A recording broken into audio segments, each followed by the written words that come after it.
Pernahkah teman-teman melihat matahari seolah-olah mengelilingi bumi? Pernah. Nah, teman-teman, itu namanya gerakan semu matahari, di mana matahari seolah-olah mengelilingi bumi. Yang kedua, terjadinya siang dan malam. Karena gerakan rotasi bumi, ada bagian bumi yang terkena matahari sehingga menjadi siang, dan bagian bumi yang tidak terkena matahari adalah malam. Yang ketiga, terjadinya perbedaan waktu di bumi. Rotasi bumi menyebabkan perbedaan waktu di berbagai tempat. Tempatnya ada di 24 zona waktu di bumi.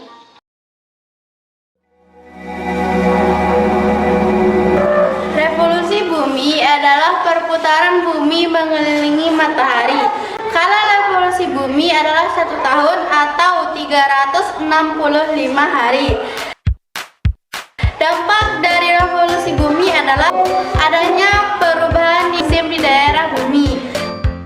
Belahan bumi bagian utara dan selatan memiliki 4 musim yang berganti di setiap tahunnya, yaitu musim semi, musim panas, musim gugur, dan musim dingin.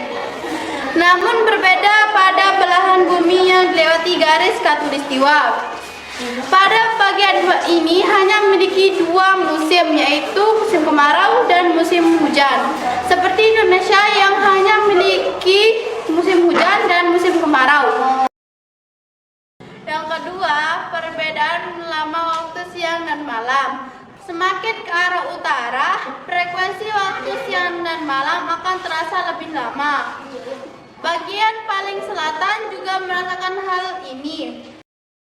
Yang ketiga, perubahan rasi bintang. Karena revolusi bumi ini, rasi bintang pada setiap bagian bumi akan terlihat berbeda. Bumi bagian utara hanya dapat melihat rasi bintang yang ada di utara. Bumi bagian selatan hanya dapat melihat rasi bintang yang ada di selatan.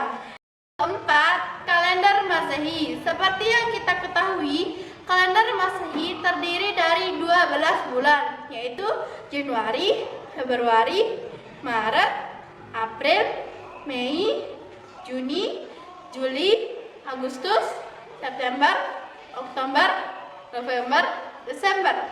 Ternyata kalender Masehi ditetapkan berdasarkan gerakan revolusi bumi. Rotasi bulan adalah perputaran bulan pada posnya dari arah barat ke timur, sedangkan revolusi bulan adalah perputaran bulan mengelilingi bumi. Dalam 1 kali rotasi bulan memerlukan waktu sama dengan 1 kali revolusinya mengelilingi bumi, yaitu 29 hari hingga 30 hari. Dampaknya adalah perubahan bentuk atau fase bulan terlihat dari bumi. Kita bisa melihat fase-fase bulan seperti bulan purnama, bulan sabit, atau bulan separuh. Yang kedua, pasang surut lautan dipengaruhi oleh rotasi bulan. Fenomena ini terjadi karena bulan menarik permukaan bumi yang menghadap ke arahnya. Hasilnya, lautan yang menghadap bumi mengalami pasang, sedangkan sisi lain mengalami surut. Yang ketiga, terjadinya gerhana bulan. Pada peristiwa ini, posisi bulan, matahari, dan bumi terletak pada posisi garis lurus. Gerhana bulan terjadi pada saat bulan melakukan revolusi yang posisinya berada di belakang bumi, sehingga sinar matahari yang seharusnya diterima oleh bulan terhalang oleh bumi. Yang keempat, gerhana matahari. Saat posisi matahari, bulan dan bumi berada di satu garis lurus. Bulan menghalangi cahaya matahari sampai ke bumi. Hasilnya akan terbentuk bayangan yang menutupi langit bumi dan menyebabkan gelap bahkan pada siang hari. Ini disebut dengan gerhana matahari. Yang kelima, perubahan jumlah hari pada setiap bulan di kalender Hijriah. Revolusi bulan digunakan oleh umat Islam dalam menentukan perhitungan atau pemulaan kalender Hijriah atau disebut juga kalender Qamariyah. Jumlah hari pada kalender Hijriah adalah 30